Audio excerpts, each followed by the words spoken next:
नमस्कार शेतकरी मित्रांनो, मी पुन्हा एकदा तुमचं धरती agro chemicals private limited Nagpur या कंपनीच्या वतीने सहर्ष स्वागत करतो। मी विनोद दोंदे, धरती ॲग्रो कंपनीचा प्रतिनिधी।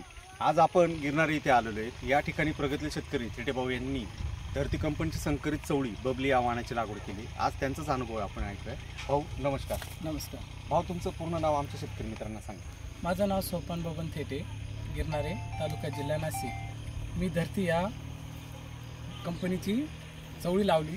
हां, तर डिसेंबरमध्ये 20 तारखेला लावली आम्ही। 20 डिसेंबरला तुम्ही डिसेंबरमध्ये लागवड केली। बरं, लागवडीपासून साधारणतः किती दिवसांनी ही चवळी चालू झाली? 55-60 दिवसामध्ये चालू म्हणजे 2 महिन्यामध्ये चवळी झाली, प्रथम तोडणी पहिला तोडा।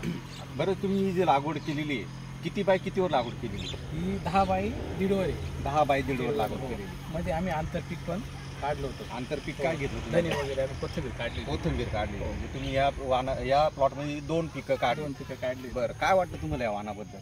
चांगली व्हरायटी, जास्त दिवस चालती, पुढे भरपूर होता तिचेवाली। बरं, आता आपला हा महिना कोणता चालू आहे? म्हणजे जुलै. जुलै 6-7 महिने झाली, 6 महिने झाली बरं, चालू आहे।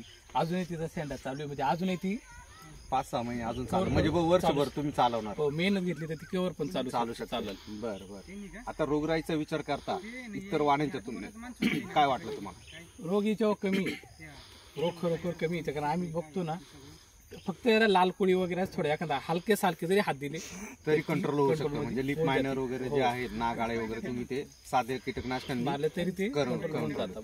बरं, इतर वाणांच्या तुलनेत खर्च काय वाटतो बा तुम्हाला? पेस्टिसाइड आणि खतांचा खर्च काय वाटतो तुम्हाला? खतांचा खर्च म्हणजे जसा आपण बार संपला थोडा हात द्यावाच लागतो, बरं, तेव्हा त्याचा पुढे शेंडा निघाला जातो। ज्या डोस तिला पद्धतीने थोडा पाक द्यावाच लागतो। आता तुम्ही फुलकळीच्या अवस्थेमध्ये जसं धरती कंपनीचं केबीसी हे पण वापरलं तुम्ही। त्याच्यानंतर परागीकरणासाठी आता टेम्परेचर होतं, हीट होतं, त्या हीटमध्ये तुम्ही धरती कंपनीचं टॅपेट नावाचं औषध फवारणीतून दिलेलं आहे। म्हणजे ते फुलवृद्धी वाढवण्याचं काम टॅपेट हे करतं आपलं धरतीचं मायक्रोन्टन आहे सर। तर अजून काय वाटतं तुम्हाला? अजून शेतकऱ्यांना काय सांगू इच्छिते?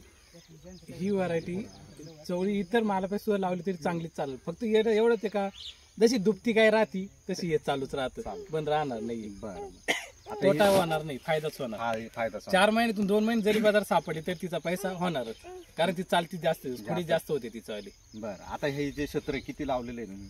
आता हे 1 एकर आहे, 1 एकरला थोडं कमी येईल, म्हणजे जवळजवळ 1 एकरच पकडू आपण, बरोबर? तर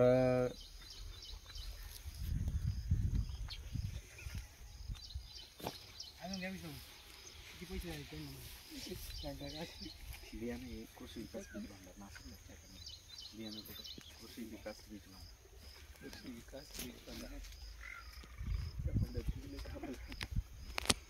यांचा नंबर द्या बघा, मी लोकांनी फोन केला पाहिजे। आता 1 एकरच्या जवळपास हा तुमचा प्लॉट आहे, बरोबर? तर 1 एकरला तोडणीस किती माल काढला तुम्ही? एक तोडणीच कमीत कमी 300-400 किलो। हा, 300-350-400 किलो, 400 किलोच्या जवळपास माल काढला। बरं, म्हणजे तुम्ही दिवसाआड तोडा केला पाहिजे? दिवसाआड थोडा करावाच लागत होता त्याचा। बरं, आता हे जे बियाणं आहे तुम्ही नाशिकला कुठनं खरेदी केलं? हे कृषी विकास बीज भांडार। बरं, नाशिकला कृषी विकास बीज भांडार यांच्याकडनं हे बियाणं तुम्ही खरेदी केलं। बरं बरं, धन्यवाद। नमस्कार।